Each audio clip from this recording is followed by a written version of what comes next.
Today, guys, we are going to be jumping off of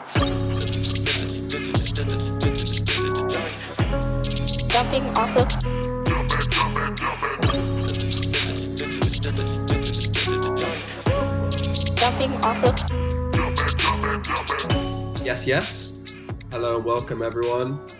My name's Timber. And my name is Aidan. Welcome to the first episode of, are we going with jumping off points? Yeah, jumping off points. Aidan, do you want to explain to the audience why we're calling it that?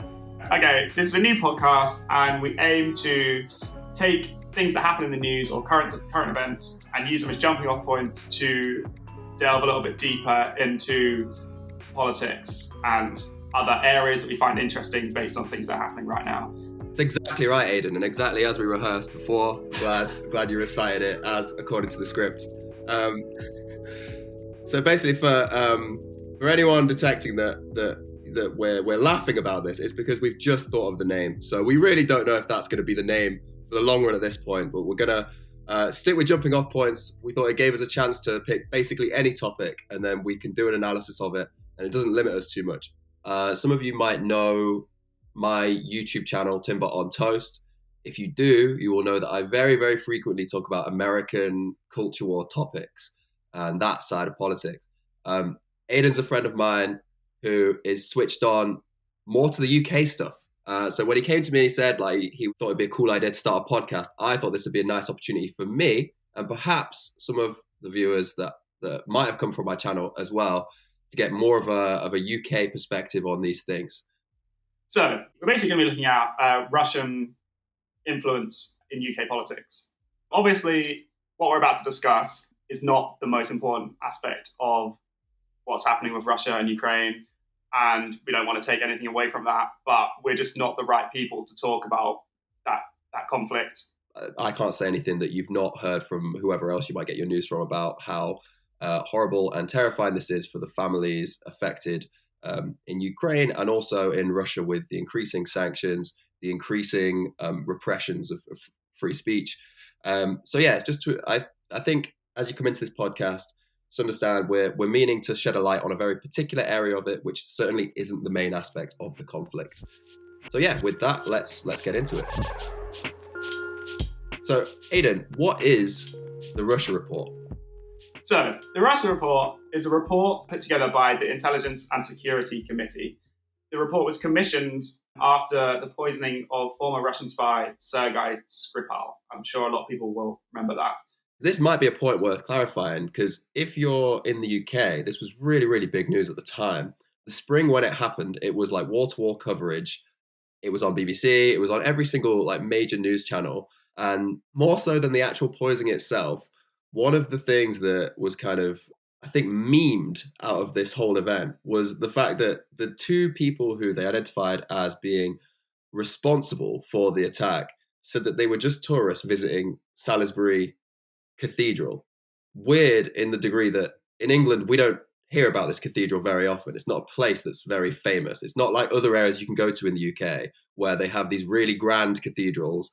Salisbury is quite a small town. Yeah, it's like the coincidence that they happen to be in Salisbury, a place that I'd never heard of or been to before. And as Russian tourists, I don't know where you would have to go to be directed to Salisbury Cathedral on the forums. I don't know. I don't even know if the people of Salisbury would advise that you visit their very small place. The excuse itself became like a running sort of joke on all the talk shows.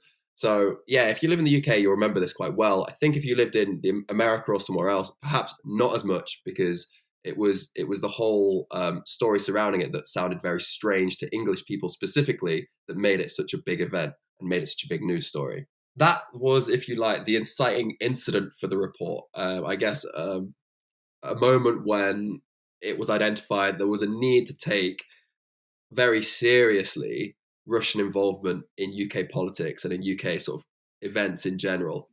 So this report was commissioned in order to assess the level of Russian influence in UK politics. I think this was at the same time as the Americans were also investigating Russian influence in their politics. This was quite a big thing at the time. And so I think we should start by maybe providing some background on what the Intelligence and Security Committee is, because frankly, who knows what that is? It sounds mental.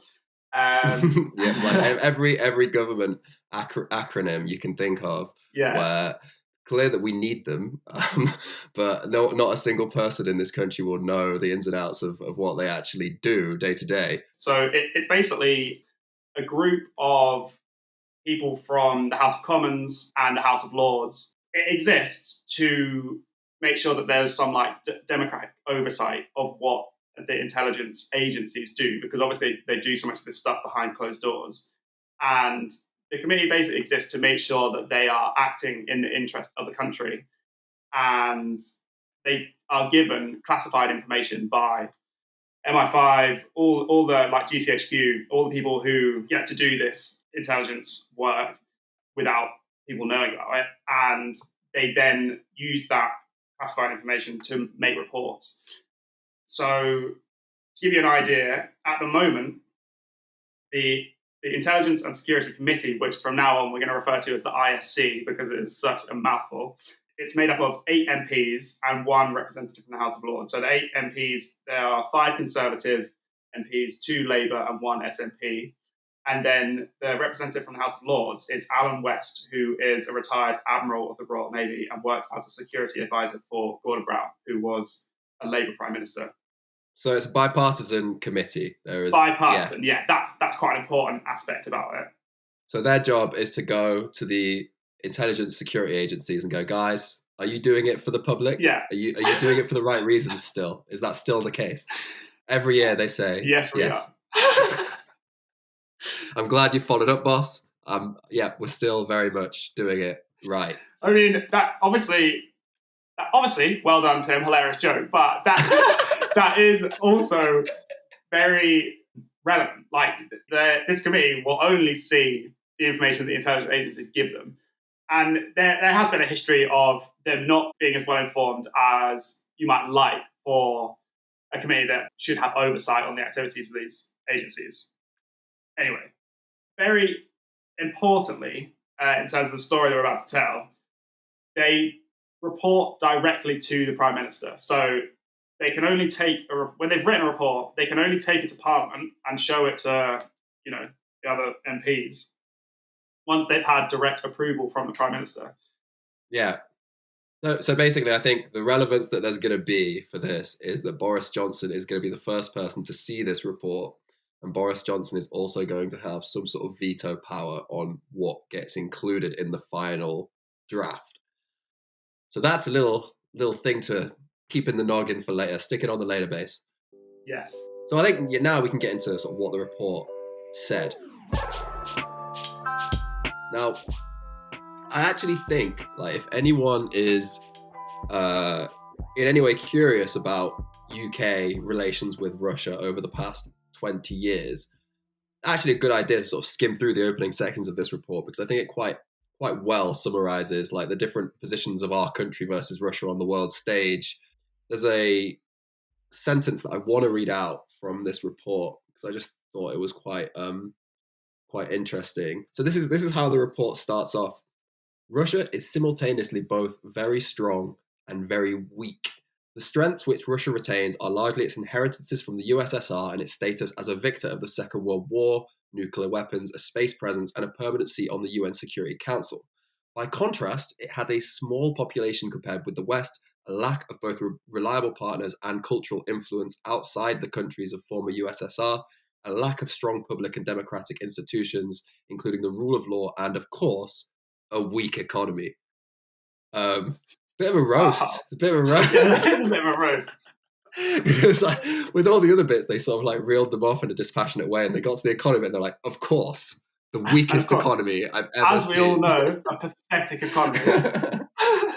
It's also like, I don't know, like if you were trying to hedge your bets at the start and you didn't want to say anything that was going to be proven wrong, you're like, well, they're very strong and they're very weak. It's like, but I think more interesting in terms of what's going on now for, the horrible invasion of the Ukraine, to justify that, Putin's obviously come in on a lot of what UK report describes as its strengths. So its status as a victor of the Second World War. Obviously, we have, in going into Ukraine, Putin had the narrative of them being liberators against Nazi fascists. It's nuclear weapons, which obviously have been mentioned when we got to the direst point of Putin's response to the sanctions, which has been flipping and flopping over the last few days. But yeah, so I think I would advise you reading this report if you're kind of curious about this from a UK perspective. So yeah, in terms of what the report says, it is largely it's an overview document. It gives like a history of all of the cyber attacks and direct infiltrations that the intelligence services can see Russia has had on not just the UK, but also European countries in general. So reading this report, you're not just getting threat assessed for what's going to happen in the next sort of few years from Russia and what the UK's goals are moving forward, but also it kind of defines the reason for its existence. Something that was massively talked about when this report came out was that, in the UK, our whole political landscape has been defined by really, over the last 10 years, one event, which was the Brexit referendum. This was such a big such a big deal for our country in terms of the direction that we are now heading in and in terms of just what conversation dominated the political landscape. Now, whilst the report has named other instances where Russia has influenced elections abroad, so for example, it's named in France, there was soft loans given to the Front National, which is the far-right Marine Le Pen party, and they specifically call out that in the 2016 election in the US, which was Trump versus Clinton, there was a hack and leak operation conducted with the involvement of Russian operatives, which disseminated lots of classified information about one of the campaigns. So they don't mince their words when talking about those things, but they do not talk about Brexit to any significant degree in the report. So they make a comment at one point that is, there's not enough evidence for us to examine with regards to Brexit on whether Russia had a significant influence. That's something we'll get onto later. So again, just keep that in mind. So then these things, which me and Aidan were talking about them before, we also think they're massively relevant to what's going on now. There are serious vulnerabilities in London's financial system. So what the report describes is that the financial system in the UK offers an ideal mechanism by which illicit finances from Russia can be recycled and used to build influence across a wide sphere of the British establishment. The report also says that UK has taken its eye off the ball when it comes to Russia. So basically our funding for programs countering their operations has been super weak over the last 20 years. And something the report finishes on is saying that in many respects, we've been reactive to everything that Russia does. So every single sort of attack, every single a poisoning attempt, all of these things, we've been reacting after it's already happened. And the report calls out that we really need to be more proactive in shaping policy and our intelligence operations with an expectation that Russia is going to carry on doing these things and looking for ways that we can get ahead of them. Yeah, I think the way that I see the findings being summed up is that quote that the UK has taken its eye off the ball when it comes to Russia. I mean, really, that could be the headline for a lot of countries, I think, taking their eye off the ball, because I think it's more that there's a status quo of sorts where we all see Putin as someone who is trying to undermine Western regimes, but it's been such a long-running feature of his policy, and Russia being this kind of this player that operates through covert hacking attempts and these things, that it's accepted as the new normal. So taking your eye off the ball, it's more that we've significantly underestimated how much this is a threat in a world where now Russia is not perturbed by invading its partners in Europe. I think that changes a lot, doesn't it? So yeah, that was the findings of the report. I think it would be good to maybe talk about the timeline of the report, because that is super important. So basically, they wrote this report, the Intelligence and Security Committee, and they delivered this report to Boris Johnson in October of 2019.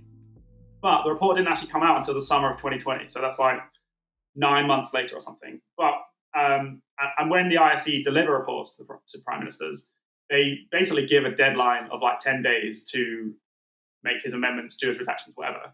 And whilst that isn't always kept to, that, it gives you an idea of the sort of time frame they were expecting to have this out. And there was a lot of speculation at the time that this was because Boris Johnson was campaigning for a general election. So he had just come into power as Prime Minister after succeeding Theresa May, and he didn't have a massive majority at the time. So he called a general election in order to increase his majority in Parliament, which basically allows him, if you have a bigger majority, it's just easier to get the stuff you want to get done through. And he went on to win that 2019 election by a massive landslide, winning an 80-seat majority, which is pretty huge in UK politics. And at the time, the success of Boris Johnson in that election was widely attributed to Brexit. Brexit was something that divided the UK along different lines than had historically happened. It was no longer just about whether you were a Labour supporter or a Conservative supporter. Now there was a new line being drawn. We saw in the UK a lot of people switching their votes from Labour to Conservative because of their line on Brexit. The message of Brexit being a success was massively important to Boris Johnson's general election campaign in 2019. And there was speculation that this Russia report could include information that would delegitimise that Brexit success, which would obviously be very bad for Boris Johnson on his campaign trail. One person who speculated at the time, Emily Thornberry, who was the Labour shadow foreign secretary, called this delay unjustifiable, unprecedented, and clearly politically motivated. She speculated that the report could lead to other questions about the links between Russia and Brexit, and the current leadership of the Tory party, which risks derailing their election campaign. She also claimed that Dominic Cummings, who was a special advisor to Boris Johnson at the time and a very important part of the Vote Leave campaign in the Brexit referendum, she claimed that he had ties to Vladislav Surkov, who is one of Putin's special advisors, who is known to be very skilled at post-truth politics, which was also an accusation levelled at the Leave campaign. Well, this is it. What we consider to be the most intriguing morsel of this is this report comes out that does not talk about this defining issue in politics in the UK, goes nowhere near it, and is also delayed till after an election. As we've said, the process is that Boris Johnson has to be happy with what's in it before it can be released. So it's very suspect. The timings around the report being released, and also the fact that it doesn't contain this information that everyone kind of expected it would. Again, we're not here to make solid accusations because we can't. We don't know anything about the process. And we don't have a lawyer. We don't have a lawyer. What we can just do is raise the question of whether these things are related. And I think it should also be said that this is it's not just us who thinks this. That is at the time, people were very confused about why this report had been delayed. The former chair of the ISC, who was the guy who was the chairman of the committee when the report was written, called Boris Johnson's reasoning for delaying the publication of this report, he called it entirely bogus. So he's someone from the actual agency that published the report? He wasn't, I don't think he was on the committee when they published the report, but he was the chairperson of the committee when they wrote the report. Something that's come up more recently in the news is someone who was a passionate supporter of Brexit, Isabel Oakeshott, has published a piece which heavily implies that there is sort of known Russian influence that she's very convinced of, that was sort of coordinating with the Leave campaign. Aidan, have you got the quote on this one? Yes.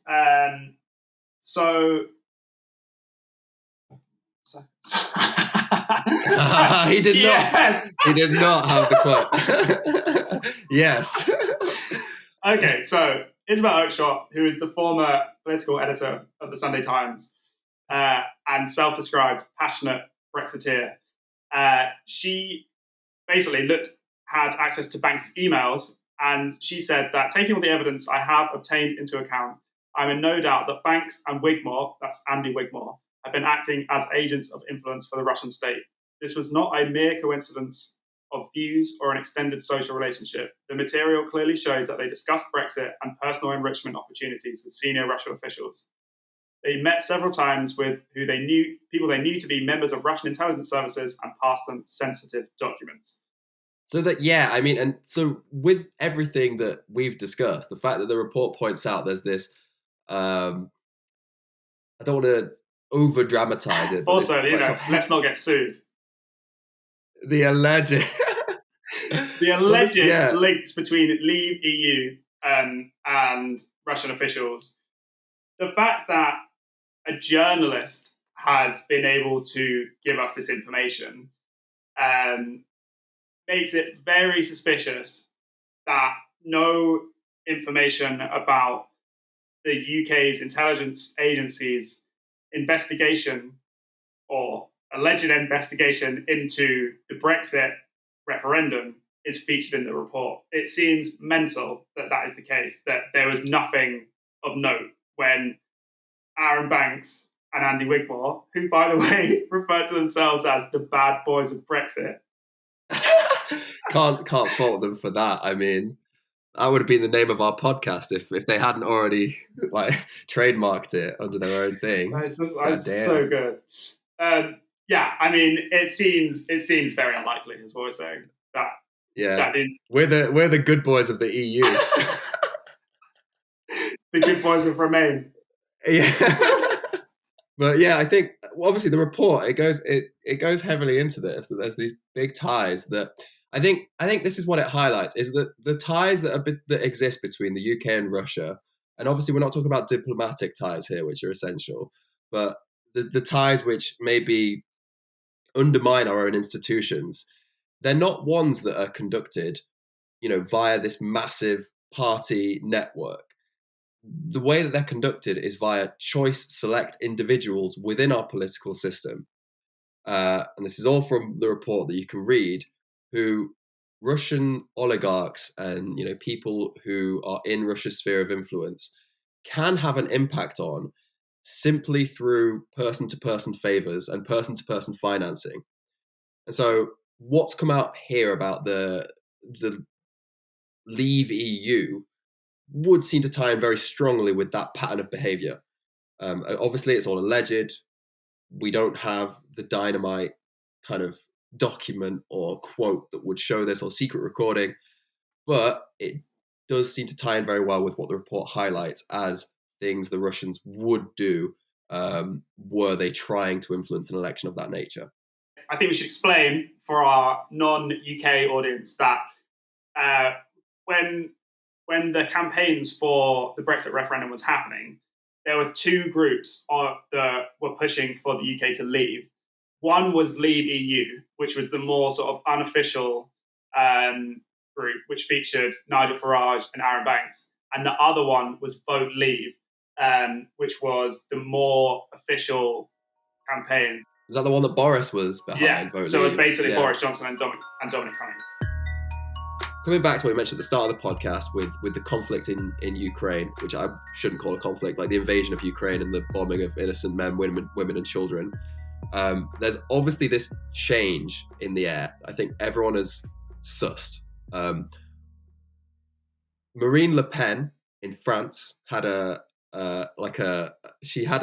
publication that went out to all of their supporters, plus a load of other people they were trying to get their campaign message across to, that had in it a photograph of Marine Le Pen and Putin shaking hands. Are you serious? And she printed like 1.2 million copies of this promotional material. And I think the picture was meant to illustrate that she was like a good negotiator in terms of statecraft. And they've had to withdraw all those copies, obviously, because this is the worst possible messaging you can have.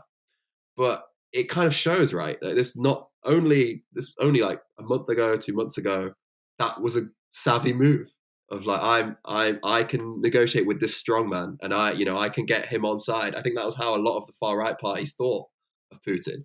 Well, on that subject, that there was a parliamentary group called Conservative Friends of Russia or something like that. That they basically just wound it down because obviously it's fucking embarrassing. I suppose there's angles to it, because I suppose Russia isn't Putin, but in many ways it is. Yeah, but I mean, who are they like? They're not going to be just dealing with random Russian like people, aren't they? They're going to be dealing with like people at the heart of power. About to say it's probably not going to be a Russian like refugee taking group if it's a conservative group. I imagine. But like there's definitely been a change in the wind in terms of the way people are acting towards Russia, and part of this change I would say has been Boris Johnson's chest beating of the sanctions. And also, I mean, would you say that this kind of, I think this moment has been a very unifying one for NATO and the European Union. So I feel like part of this is there's a need for Boris Johnson to appear that he is in line with the EU, but going further. Yeah, I think he's been very keen. Yeah, like you say, like he wants to put some distance between like how good he is and how good the EU are. And so he wants to use like very tough language about the sanctions that he's imposing because frankly, it plays well to everyone. Like, everyone wants to hear that he's being really tough on Russia right now. But I mean, there has been a lot of criticism that the sanctions that they've imposed haven't been that tough, despite the language that he's been using. Well, I'd say as well, if they leave like a 30-day notice period. I think this is something that was called out on it was like a news report I saw, where she was like, well, there's not going to be any assets to seize by the time 30 days is gone, because these are not like me and you who'd be like, oh no, 30 days, what do I do? They're going to know exactly what to do with their assets in 30 days. Yeah, very financially literate. I mean, there's that, and then also they're not even like, it's not like they're targeting all Russian people in the UK who have a lot of money. As far as I'm aware, like, for example, Evgeny Lebedev, he owns the Evening Standard, he was, in the same month that this report was published, given a peerage which gives him access to the House of Lords by Boris Johnson. And Boris Johnson was advised not to do this by the Appointments Commission, and they based that advice on intelligence briefings. Lebedev owes his wealth entirely to his father, who was a billionaire oligarch and former KGB agent. What? Well, could be no relation to the events. Yeah, but really seems like there's no Russian influence in Tory politics at all. Well, this is it. Didn't Boris like reply that it was like, well, this is like, Russia-phobic sort of what you're asking of here. And I think there's that line, isn't there?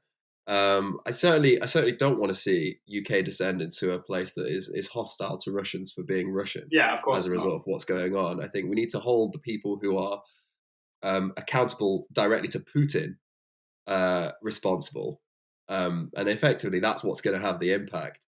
But I also see this as like, saying things that things are Russia-phobic. That's also what I see from sort of the Russian intelligence guys in terms of like everything that America does is about Russia hate. Everything the EU and the UK do is about hating on Russians.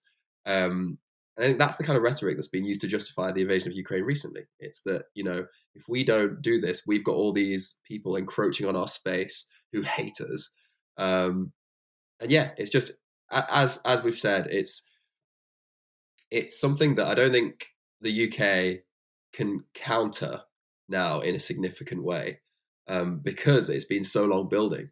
The links that are there between our political elite, our establishment press, no doubt, in some areas, and Russian oligarchs, those relationships have already formed. There's a big change in the wind now, which might lead to people, I think, publicly disavowing. But whether that actually leads to any change behind the scenes, obviously we're not going to know that until the next Russia report. Yeah. If you accept that there are a lot of Russian oligarchs in London and that they bring a lot of money and assets here, they're oligarchs. What they're used to is using their money and wealth to exert political power. That's literally what they do in Russia. And of course, when they come to the UK, why would they not want to exert that same influence over here? Like, if you accept that there is a lot of Russian money here, you have to accept that there is a lot of Russian influence here. Boris Johnson thinks it makes him look very good to say that he's been very tough on Russia and on oligarchs. But in practice, in reality, it doesn't seem to be that clear that he is taking a much tougher stance on Russian oligarchs than other countries in Europe are. With a lot of I think a lot of other countries in Europe have their sanctions have been immediate, and they've literally seized yachts and stuff, haven't they? Immediately. And it's it's more like this. It's if you're gonna seize assets, you're gonna freeze assets. Why would you give a 30-day grace period? I don't know what on earth is that for? I mean, so that those assets aren't going to get seized. Yeah. So I think we should sum up. I think to conclude, this story for me is all about Boris Johnson. They've got his willingness to delay the report for his own interests, because there was a chance that it could prejudice the public against him in the run-up to his general election. So he's downplayed the importance of this report for his own interests. And it's he's prioritized the campaign message above fundamentally getting the truth out about what's threatening our democracy and what's threatening sort of the norms and democratic kind of values that we have here.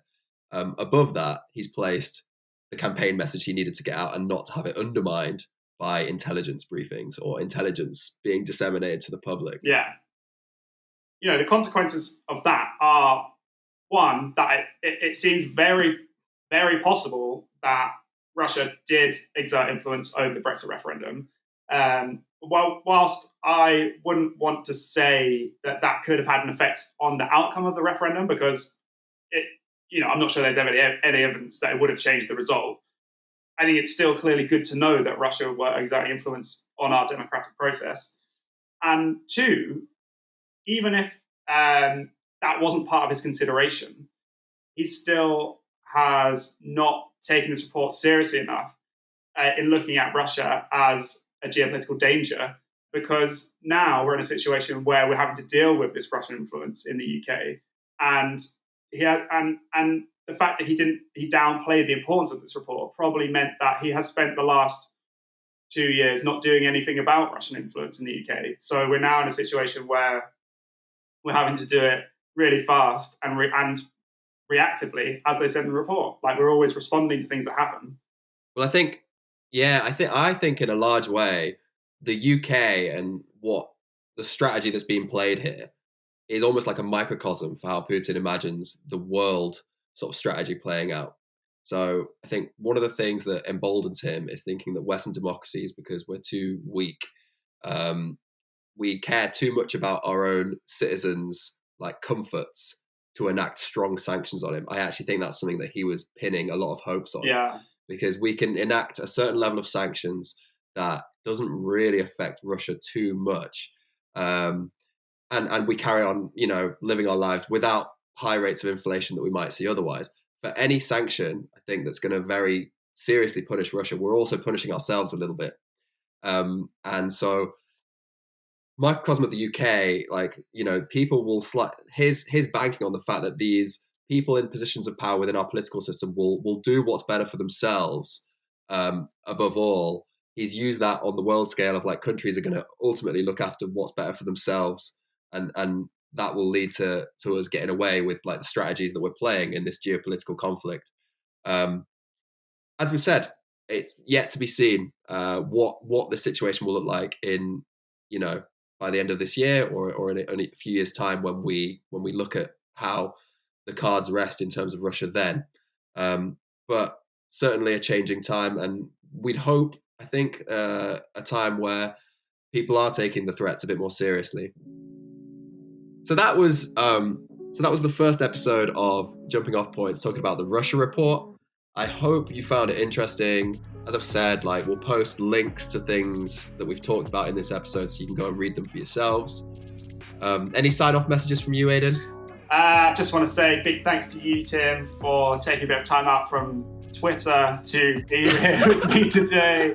I know that it's probably difficult for you. There's probably someone else farming all that engagement about Joe Biden. There's someone roasting me on Twitter probably right now, and it's been 2 hours and I've not responded. I bet my name is being sullied on Twitter right now, and there's no response. That's weakness.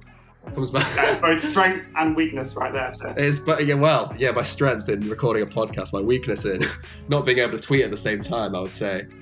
But yeah, no, thanks a lot for listening. As I say, this is the first episode of something which we want to take as easy as we can at the moment. If you've got any recommendations on subjects for future episodes, we'd love to hear them. Otherwise, look forward to you joining us again when we next record something. Jumping off of